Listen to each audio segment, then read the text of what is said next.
হয় নাই? জোরে বলেন। ডানে বামে সবাই মিলে বলেন লিল্লাহি তাকবীর, নারে তাকবীর। এই কোরআনের সৈনিক আমি নেই তো কোনো ভয়, এক আল্লাহর গোলাম আমি এই তো পরিচয়। কার গোলাম আমরা? এই পৃথিবীর সবই নকল, এই পৃথিবীর সবই নকল, আসল কিছুই নয়, এক আল্লাহর গোলাম আমি এই তো পরিচয়, আমার এই তো পরিচয়। ঠিক না?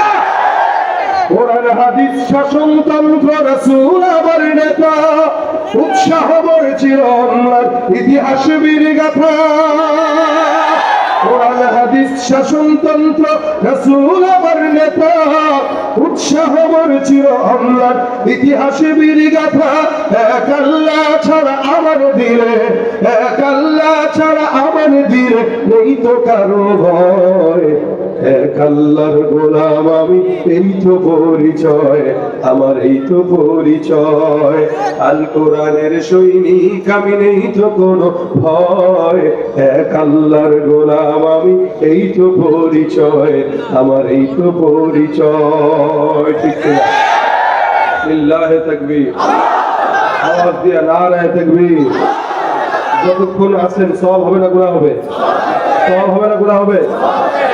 ভাই এই জন্য যে কোনো ওলামা একরাম আসবে স্বতঃস্ফূর্ত আওয়াজ দিবেন। ওলামা একরাম আপনাদের স্বতঃস্ফূর্ত আওয়াজের মাধ্যমে তাদের বয়ানকে আরো সুন্দর করে গুছাইতে পারবে। এই জন্য জবান বন্ধ করে থাকা যাবে না।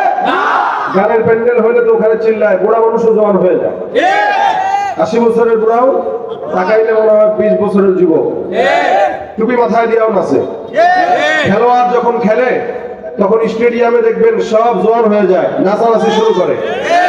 একটা গোলের জন্য যদি আওয়াজ দিয়ে গলা ফাটাইতে পারে তো আল্লাহর জন্য আওয়াজ দিয়ে গলা ছিঁড়তে রাজি আছে? আল কোরআনের আলো আজকের মাহফিল, লিল্লাহি তাকবীর। আওয়াজ বন্ধ করে রাখা যাবে? আল্লাহ পাক আমাদেরকে কবুল করুন। কারণ দাঁড়ানো আছে একটু দয়া করে ভিতরে চলে আসেন, সওয়াব হবে ইনশাআল্লাহ। সবাই বসেন। রাসূল সাল্লাল্লাহু আলাইহি ওয়াসাল্লামের এই মজমায় কোরআন হাদিসের এই মজমার সাথে স্বয়ং নবী করিম সাল্লাল্লাহু আলাইহি ওয়াসাল্লামের রওজার সঙ্গে সরাসরি কানেকশন আছে। যতক্ষণ এখানে বসবেন নাযারাত আলাইহিমুস সাকিনা, আল্লাহ পাক আসমান থেকে আপনাদের উপরে রহমত বর্ষণ করবেন। এজন্য দাঁড়িয়ে না থেকে সবাই বসেন। বসে যারা তারা বিনয়ী, যারা দাঁড়িয়ে থাকে তারা অহংকারের কারণে দাঁড়িয়ে থাকে। এই কারণে আল্লাহ পাক রব্বুল আলামিন বলেছেন যখন কেউ বসতে চায় এদেরকে বসার জায়গা করে দাও। দুনিয়াতে কেউ যদি কাউকে বসার জন্য জায়গা করে দেয় তা আল্লাহ পাক জান্নাতে ওর জন্য জায়গা করে দেয়। এজন্য সবাইকে বসার সুযোগ করে দেয়। আমি আপনাদের সামনে আয়াতে কারিমার একটি অংশ বিশেষ তেলাওয়াত করেছি, যে আয়াতে আল্লাহ পাক ঈমানদারদেরকে একটি গুনাহ থেকে বাঁচার জন্য আদেশ করেছেন। যেমন এদেশে অনেক মানুষ আছে, কিছু বেঈমান কিছু ঈমানদার। বেঈমানদের গুনাহ একরকম, ঈমানদারদের গুনাহ আরেক রকম। বেঈমানরা জেনা করে, ঘুষ খায়, সুদ খায়, চুরি করে, সন্ত্রাসী করে, ধর্ষণ করে, হত্যা করে। এগুলা যারা ঈমানদার দাবি করে কিন্তু ঈমান রাখে না, নামাজ কালাম পড়ে না, এদের গুনাহ। কিন্তু যারা 5 ওয়াক্ত নামাজ পড়ে, ঈমানদার, কোরআন তেলাওয়াত করে, রোজা রাখে, হজ করে, যাকাত দেয়, এদের গুনাহ ভিন্ন রকম। এরা ঘুষ খায় না, এরা সুদ খায় না, জেনা ব্যভিচার হয়তো করে না, কিন্তু এদের পছন্দের একটা গুনাহ আছে, যেই গুনাহ এরা ঈমানের আমলের জজবা মনে করে, নাজাতের উসিলা মনে করে। সেই গুনাহটার নামটাই হচ্ছে গীবতের গুনাহ। অর্থাৎ মসজিদে বসলো তো কিছুক্ষণ তারবিয়াত দিচ্ছে, আলম জিকির আজকার করতেছে, জিকির করার পরেই দুইজন মিলে বসে বসে গল্প করার নামে শুরু হয়ে যায় গীবত। আবার যখন করে তখন এমনি বলে, ভাই একটা কথা আপনাকে বলি, যদিও গীবত হয় শুনেন, এমনি কইরা তারপরে শুরু করে। যদিও গীবত হয় তারপরেও শুনুন। ভাই গীবত হলে বলেন কেন? না, গীবত হইলেও ভাই কোটটা বলা গীবত হবে না, কারণ ওর সামনে আনেন আমি তার বলতে পারবো, প্রতিবাদী ওরা সামনে আনেন আমি বলতে পারবো। অথচ আল্লাহ পাক এটাকে মারাত্মক একটা গুনাহ বলে আখ্যায়িত করেছেন। নবী করিম সাল্লাল্লাহু আলাইহি ওয়াসাল্লাম এটাকে এর অনেক বেশি জবরদস্ত একটা গুনার ব্যাপারে আখ্যায়িত করেছেন। যেমন মানুষ জেনা করে, এটা একটা মারাত্মক গুনাহের কাজ, গুনাহ কাবীরা। এই যে জেনা, ব্যভিচার, রাসূল করিম সাল্লাল্লাহু আলাইহি ওয়াসাল্লাম বলেন গীবতের গুনাহটা এত মারাত্মক গুনাহ যেটা জেনার চাইতেও অনেক খারাপ। এটা কিভাবে? আপনি জেনা যখন করলেন তখন আপনি আপনার নাফসান গুনাহ করলেন। এই গুনার ব্যাপারে কেউ জানে না আপনি ছাড়া, আল্লাহ ছাড়া। আপনি আল্লাহর কাছে গোপনে মাফ চেয়ে দেন তো আল্লাহ পাক মাফ করে দিবেন। কেউ যখন গুনাহ করে তখন বান্দার ঈমানটাকে আল্লাহ তার সিনাত থেকে, কলব থেকে উঠায় দেয়, ওটা ঝুলন্ত থাকে। আবার যখন গুনাহ শেষ তো আল্লাহ পাক ঈমানটাকে ফেরত দিয়ে দেয়। জেনা এরকম একটা গুনাহ যখন করে তখন ঈমানটা তার বডিতে থাকে না। আল্লাহ আমাদের হেফাজত করে বলেন আমিন। ঈমানটা তার বডিতে থাকে না, তো ঈমান উঠে যায়। তো যখন জেনা শেষ হয় তখন ঈমানটা আল্লাহ পাক তার কাছে ফেরত দেয়। তো ওই বান্দার জন্য আল্লাহ পাক আবার নির্দিষ্ট সময় দিয়ে দেয় যে এর ভিতরে যদি বান্দা তওবা করে তো মাফ করে দিব। গুনাহ চায়, গুনাহ যদি আল্লাহর কাছে মাফ চায় তো মাফ করে দিবে, কারণ এটা বান্দার ব্যক্তিগত গুনাহ, এটার সঙ্গে আরেক বান্দার কোনো হক জড়িত নয়। কিন্তু গীবতের গুনাহ সম্পূর্ণ বান্দার হক নষ্ট করার গুনাহ। রাসূল সাল্লাল্লাহু আলাইহি ওয়াসাল্লাম বলেন আল গীবাতু আশাদ্দু মিনাজ জিনা, এটা জিনার চাইতে মারাত্মক গুনাহ। কেন? বলে জিনা করছে, ও মাফ চাইছে তো আল্লাহ মাফ করে দিয়েছে, কিন্তু গীবত যার করবে যতক্ষণ সে মাফ না করবে আল্লাহ নিজেও মাফ করবে না। এখন আপনি কার গীবত করলেন পরে পাবেন কই? এইজন্য আল্লাহ পাক বলেন ইয়া আইয়ুহাল্লাযীনা আমানু ইজতানিবু কাসীরাম মিনাজ যন। আর মানুষ গীবত যখন করে তখন অধিকাংশ মিথ্যা ধারণা থেকেই বান্দারা গীবত করে। জানেও না, কিছুই না, কিন্তু ধারণা করলো যে মুখ বান্দা মনে হয় এরকম। কোন একটা সিনেমা হলের সামনে দিয়ে কোন হুজুরকে যেতে দেখলে হয়তো কেউ দাঁড়ায় দাঁড়ায় দূর থেকে বললো যে আমাদের মাদ্রাসার মুতামিম বলা হয় ওখান দিয়ে যায় কেন, তার মানে মনে হয় দেখছে। এই যে মনে হয় দেখছে বলে আরেকজন লাগায়, জানোস বেটা আমাদের হুজুরা তো খারাপ, দেখলাম সিনেমা হল থেকে বের হইছে। এই যখন আবার আরেকজনের কাছে বলে, সে আবার মজা লাগায় একটু ঘি টি ঢেলে তারপরে বলে আমাদের এলাকার হুজুরের সিনেমা দেখার অভ্যাস আছে, কখনো কখনো দেখে। এরকম করে করে ছোট্ট থেকে ছোট্ট জিনিস বড় হতে হতে বিশাল বড় তাল হয়ে যায়। আল্লাহ নবী সাল্লাল্লাহু আলাইহি ওয়াসাল্লাম বলেন এই যে শোনা কথা যখন তোমরা শুনলা আর বললা, এই শোনা কথা আরেকজনকে বলার মাধ্যমে মিথ্যাবাদী হওয়ার জন্য এতটুকুই যথেষ্ট, আর কিছু দরকার অল্প। এটা বান্দাকে মিথ্যাবাদী হওয়ার জন্য যথেষ্ট করে দেয়। ভাইরা আমার, শুধু তাই না, আল্লাহ পাক রব্বুল আলামিন এই কারণে বলেন কোন ইমানদার, কোন ফাসিক যখন কোন মুমিনের কাছে এসে বলবে, আরেকজন ইমানদারের ব্যাপারে কোনো কথা বলবে, আল্লাহ পাক বলেন ইয়া আইয়ুহাল্লাযীনা আমানু ইন জাআকুম ফাসিকুম বিনাবাইন ফাতাবায়ানু। কোন ফাসিক যখন তোমাদের কাছে অন্য কারো ব্যাপারে গীবতের জন্য আসবে, বলবে, তোমরা ওই বান্দার কথাটা শোনার সাথে সাথে বিশ্বাস করো না, আগে যাচাই বাছাই করো তারপর বিশ্বাস করবা। এই জন্য আল্লাহ পাক সতর্ক করলেন, খবরদার জবানের হেফাজত করবা, কারো ব্যাপারে ভুল ধারণা করবা না। ইন্না বা'দাজ যন্নি ইসমুন, অধিক ধারণায় বান্দা যেটা করে, রাকসা ধারণাই বান্দার জন্য অন্যায় হয়, পাপ হয়, গুনাহ হয়। আল্লাহ পাক তারপরে বলেন ওয়ালা ইয়াগতাব বা'দুকুম বা'দা, একে অপরের গীবত করবা না, শিকায়াত করবা না, পরনিন্দা করবা না। কারণ কি, গীবত যদি কোনো ইমানদার বান্দা আরেকজনেরটা করে, আল্লাহ পাক বলেন মৃত ভাইয়ের গোশত খাওয়ার মতো অপরাধ সে করলো।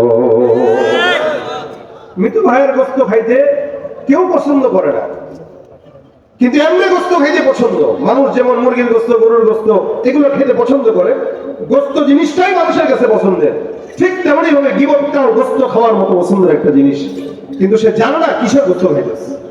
এই জন্য আল্লাহ পাক বলেন ইউহিব্বু আহাদুকুম আইয়াকুলা লাহমা আখিহি মাইতান ফাকারিহতুমু, তোমাদের ভিতরে কোন ইমানদার কি এটা পছন্দ করবে সে যে তার আপন মরা ভাইয়ের গোশত খাবে? না না, এটা কোন ইমানদার বান্দা পছন্দ করে না।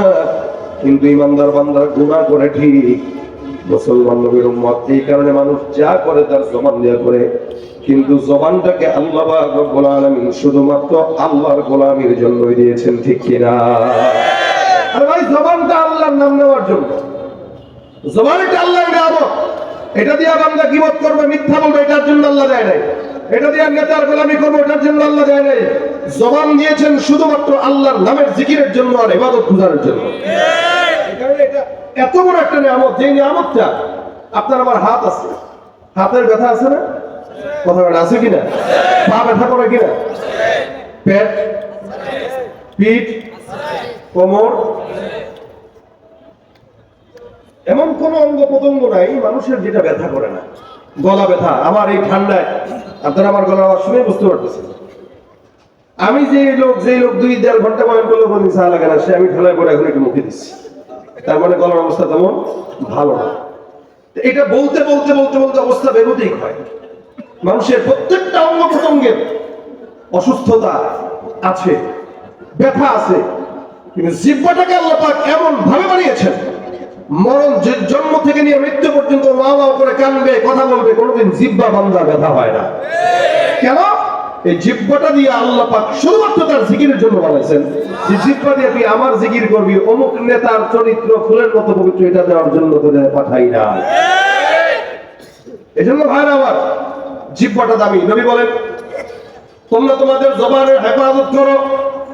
আল্লাহ পাক রব্বুল আলামিন বলেন, আল্লাযীনা হুম আনিল লাগবি মুরিদুন, যারা ঈমানদার মুমিন বান্দা, যারা সফল কাম, এরা তাদের জবানকে হেফাজত করে, এরা অনর্থ কথা থেকে নিজেরা বাঁচায়।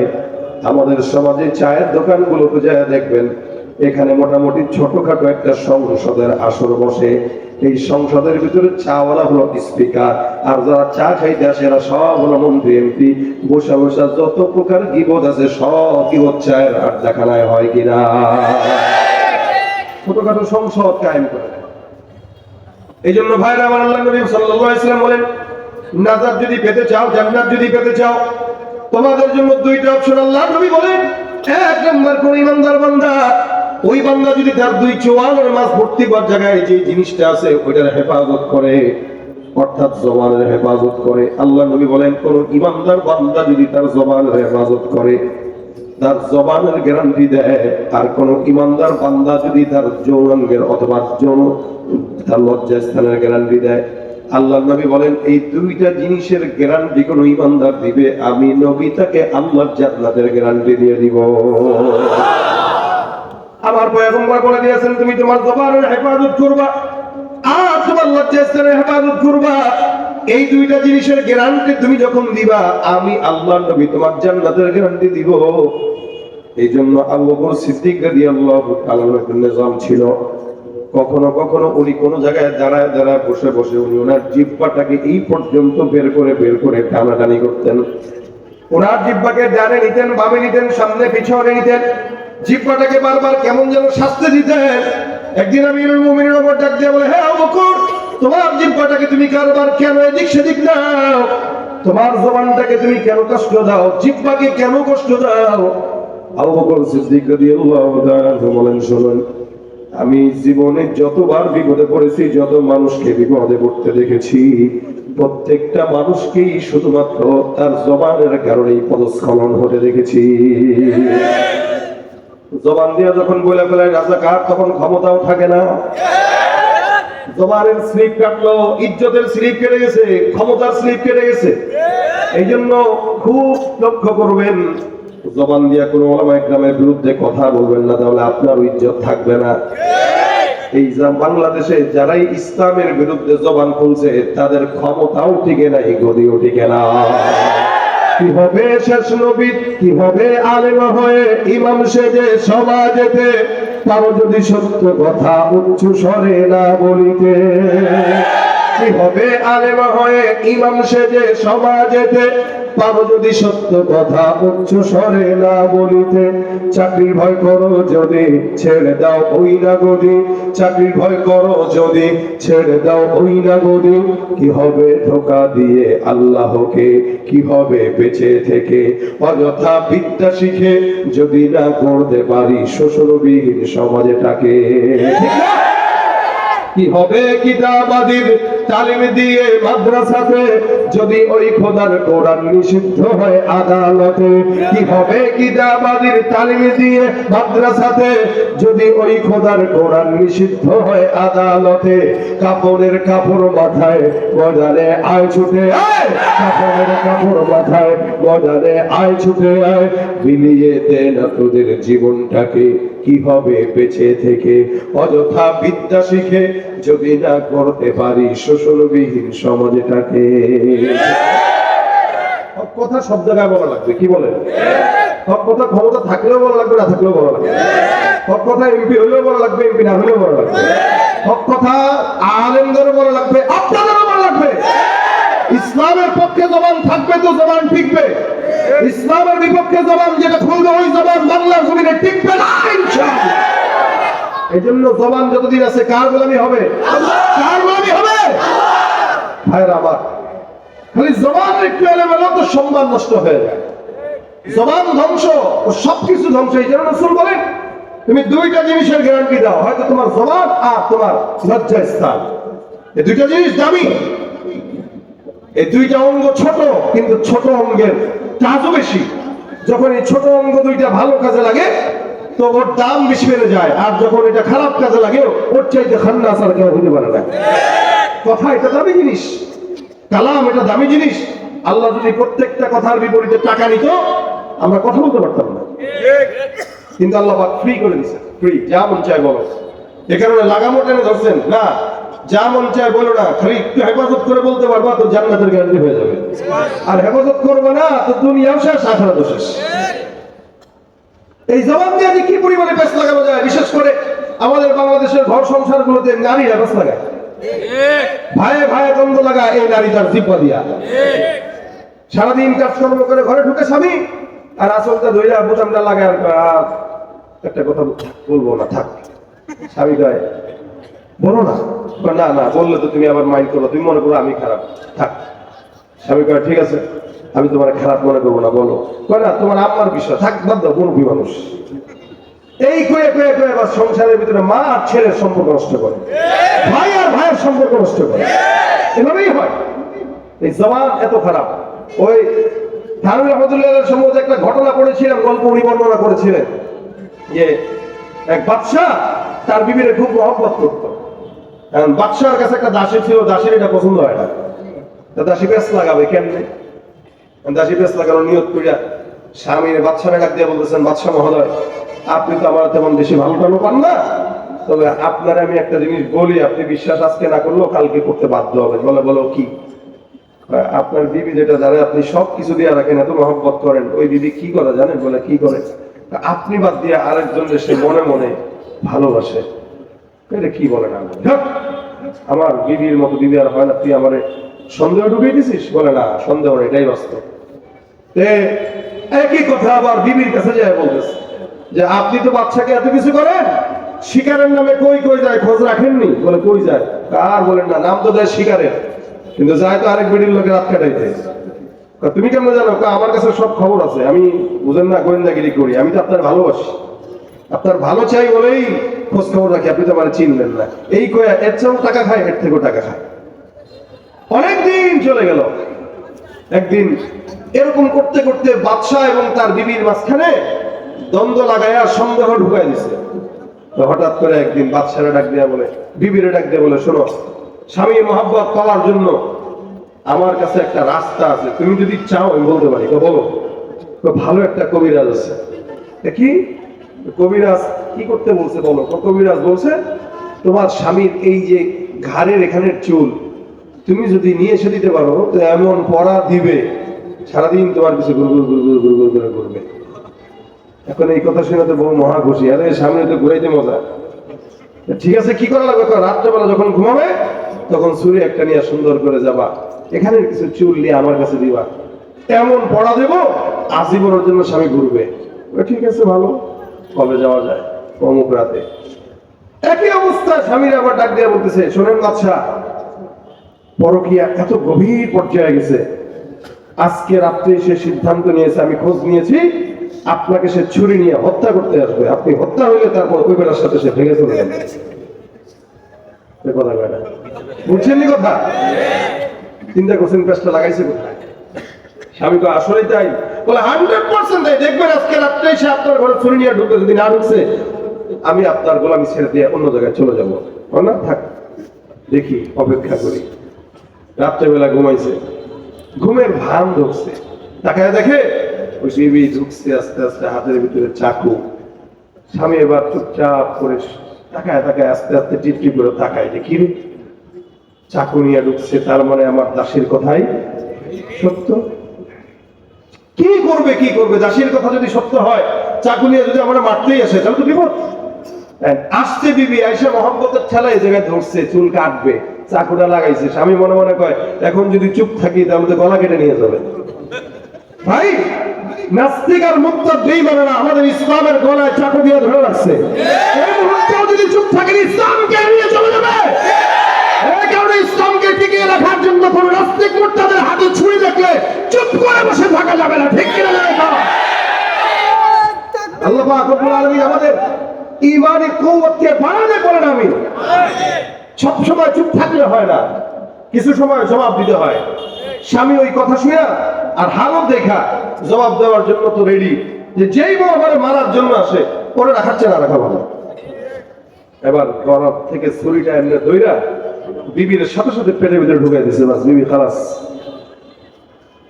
এবার দাসী মহোদয় সুন্দর করে শাড়ি টাড়ি পরে সেজে গুজে এসে ডাক দিয়া বলতেছে, বাদশাহ আপনাকে বলেছিলাম না আপনার বিবি পরকিয়া করে, এবার বুঝেন আমি আপনার কতটা মহব্বত করি। আপনার এই জায়গার যোগ্যতা শুধু আমি রাখি, আর কেউ না। শুধুমাত্র সাময়িক একটা ছোট্ট কথা তার জিহ্বা দিয়া দুনো দিকে পেঁচ লাগায়া গোটা সংসার ধ্বংস করে দেয়।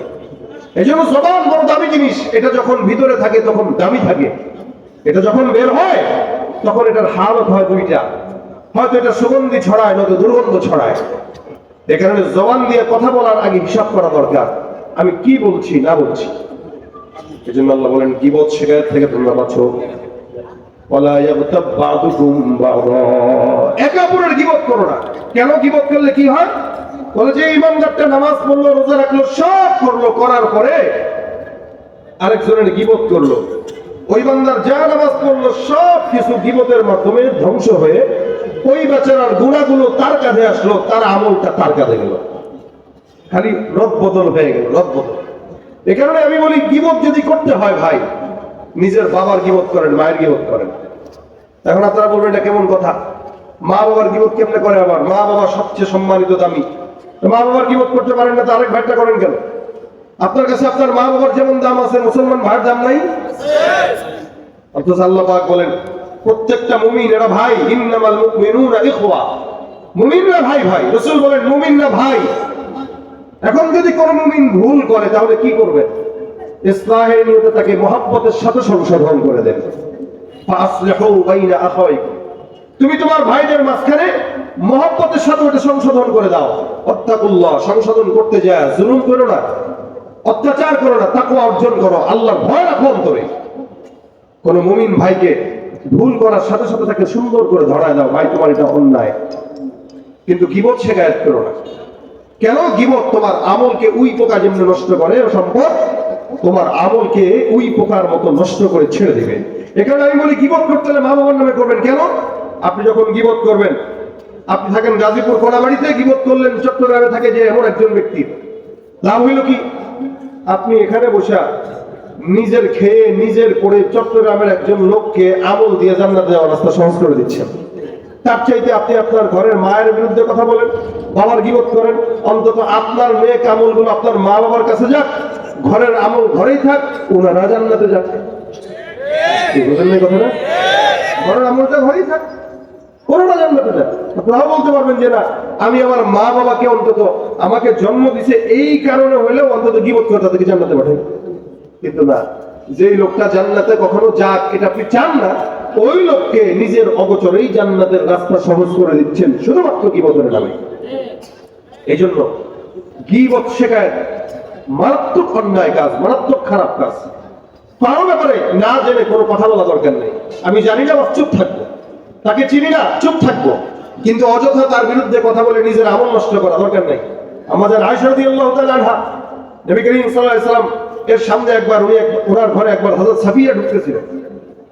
সাফিয়া রাদিয়াল্লাহু তাআলা আনহাকে আমাদের আয়েশা দেখে বলতেছেন, সাফিয়া তো হাকাযা হাকাযা, সাফিয়া তো এরকম এরকম, দেখতে হয়তো একটু মোটা বা কালো বা তার একটা অবস্থা বর্ণনা করেছে।